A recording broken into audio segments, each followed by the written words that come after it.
સૌરાષ્ટ્રના સૌથી મોટા લોકમેળાને શરૂ થવાને આડે હવે બસ ગણતરીના જ કલાકો બાકી બચ્યા છે ને ત્યારે રાજકોટ જિલ્લા કલેક્ટર પ્રભવ જોશીએ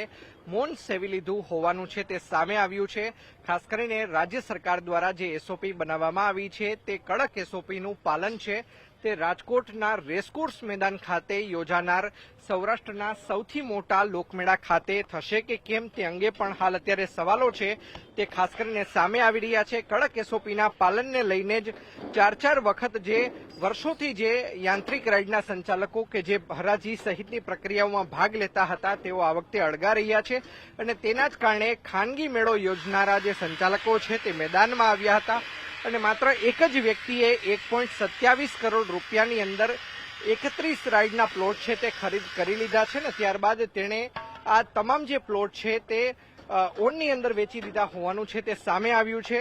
ખાસ કરીને કલેક્ટર દ્વારા શરૂઆતથી જ કહેવામાં આવતું હતું કે યાંત્રિક રાઇડના સંચાલકોએ ફાઉન્ડેશન બનાવવું ફરજિયાત છે, આરસીસીનું ફાઉન્ડેશન બનાવવું ફરજિયાત છે, પરંતુ અહીંયા જોઈ શકાય છે કે કઈ રીતે માત્ર લાકડાના જે ટેકા છે, લાકડાના જે ટુકડાઓ છે તેને ખાસ કરીને અહીંયા ફાઉન્ડેશન તરીકે તેનો ઉપયોગ કરવામાં આવ્યો છે. વર્ષોથી આ જ પ્રકારે લાકડાના જે ટુકડા હોય છે કે જેને અહીંયા રાખવામાં આવતા હોય છે ને આનું જ ફાઉન્ડેશન છે તે બનાવવામાં આવતું હોય છે. ત્યારે શરૂઆતથી જ જે એસઓપીની વાત કરવામાં આવી રહી હતી તે એસઓપીનો જાણે કે છેદ ઉડી ગયો હોય તે પ્રકારની ઘટના છે તે સામે આવી છે. ખાસ કરીને તંત્ર દ્વારા પહેલેથી જ એક એવી માંગણી કરવામાં આવી હતી કે જે ફાઉન્ડેશન છે તે આરસીસીનું કરવામાં આવે, પરંતુ યાંત્રિક રાઇડના સંચાલકોનું કહેવું હતું કે ફાઉન્ડેશન છે આરસીસીનું તે સંભવ નથી અને તેના કારણે ખર્ચો પણ બેસે છે. પરંતુ હવે હું આપને આ દ્રશ્યો બતાવવાનો પ્રયત્ન કરી રહ્યો છું. જોઈ શકાય છે દ્રશ્યોમાં કે કઈ રીતે જે ફાઉન્ડેશન આરસીસીનું બનાવવાનું હતું તેની જગ્યાએ આ લાકડાના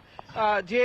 ટેકાઓ છે તેના દ્વારા આ જે રાઇડ્સ છે તે ઊભી કરી દેવામાં આવી છે. અહીંયા અમે આપને જે દ્રશ્યો બતાવી રહ્યા છીએ બેઝિકલી કે આ બે જગ્યાએ આરસીસીનું ફાઉન્ડેશન છે તે બનાવવાનું હોય છે, પરંતુ અહીંયા માત્ર ને માત્ર આ લાકડાના જે ટુકડાઓ છે તે ખાસ કરીને જોવા મળી રહ્યા છે. ત્યારે દર ગુરુવારે રાજકોટ જિલ્લા કલેક્ટર છે કે જે મીડિયાના મિત્રોને મળતા હોય છે, ત્યારે આજે પણ મીડિયાના મિત્રો છે તે કલેક્ટર પાસે ગયા હતા ને કડક એસઓપીનું ખરા અર્થમાં પાલન કરવામાં આવશે કે કેમ, કે પછી જે આ લાકડાના ટેકે ઊભી રહેલી જે યાંત્રિક રાઇડ છે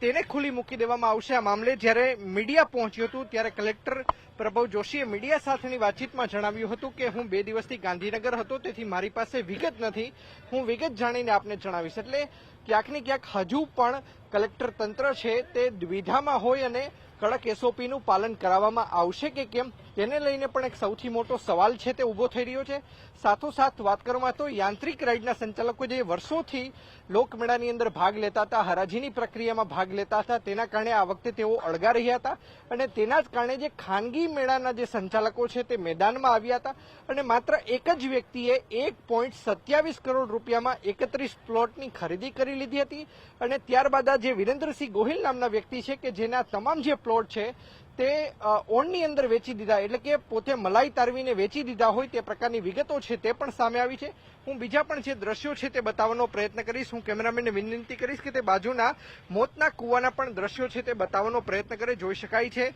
કે અહીંયા મોતનો કૂવો છે 2 માળનો, તે પણ અત્યારે તેનું કામકાજ છે તે ચાલી રહ્યું છે. એકંદરે જોવા જઈએ તો હાલ અત્યારે લોકમેળાની તૈયારીઓ પૂરજોશમાં ચાલી રહી છે.